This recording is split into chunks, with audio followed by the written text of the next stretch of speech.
deep within the ancient Izu forests, where the mist clings to the moss and the moonlight struggles to pierce the heavy canopy, there is a sound. It is not the wind. It is not the water crashing against the rocks of Jōren Falls.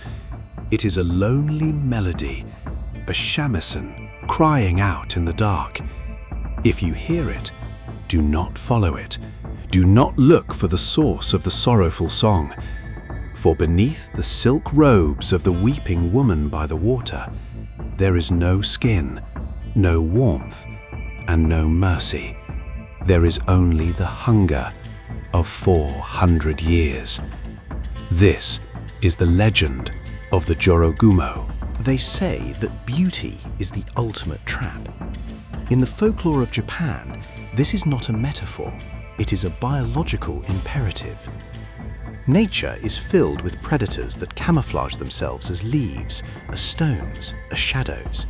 But there is one creature that camouflages itself as desire. Tonight, we peel back the layers of history to find the creature hiding inside the kimono, the Jorogumo. To understand the demon, one must first understand the animal, the Nephila clavata, the Joro spider. Even in its natural form, it is a creature of striking, intimidating elegance. Gold and black stripes, long spindly legs, a weaver of golden webs that shine in the sunlight like spun bullion. In Japanese folklore, there is a belief known as tsukumogami, the idea that objects or creatures, if they live long enough, acquire a soul, a magic, a consciousness. For a spider, the threshold is 400 years. When a Joro spider survives 4 centuries of winter frosts and summer storms, it ceases to be a mere insect.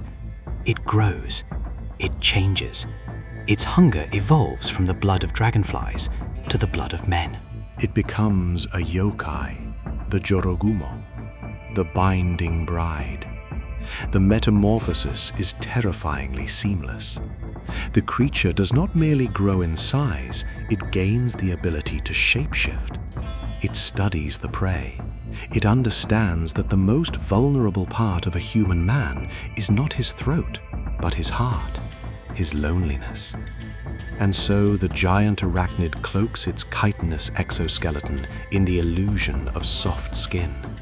It hides its mandibles behind a painted smile. It transforms its predatory stance into the graceful posture of a noble woman. The most famous account of this deception comes from the Izu Peninsula at the majestic Jōren Falls.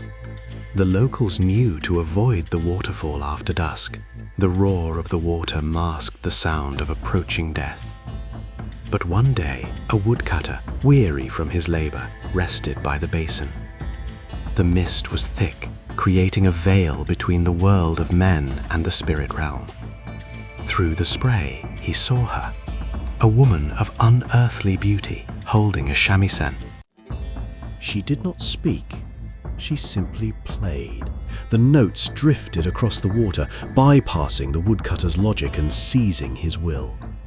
He was paralyzed, not by fear, but by an overwhelming infatuation. As he stared, he failed to notice the subtle movement at his feet. Gossamer threads, thinner than hair but stronger than steel, were drifting from the woman's location, floating across the water and wrapping around his ankles, loop by loop, layer by layer. The Jorogumo does not pounce like a tiger. It binds, it secures, it savors. The woodcutter, perhaps sensing the unnatural weight on his legs, snapped out of his trance just as the threads began to tighten. With a desperate swing of his heavy axe, he severed the silk cords and ran. He ran until his lungs burned, until the sound of the shamisen faded into the roar of his own blood. He survived, but the Jorogumo is patient. Legend says the woodcutter dropped his axe into the deep pool of the waterfall. When he returned with others to retrieve it, a voice boomed from the water, warning them to leave. They say he never returned to the mountain, but others were not so lucky. The Jorogumo is distinct among yokai because it represents the specific intersection of male desire and the fear of the feminine. In the Edo period, the pleasure districts were places of allure, but also places where men could be financially and socially devoured.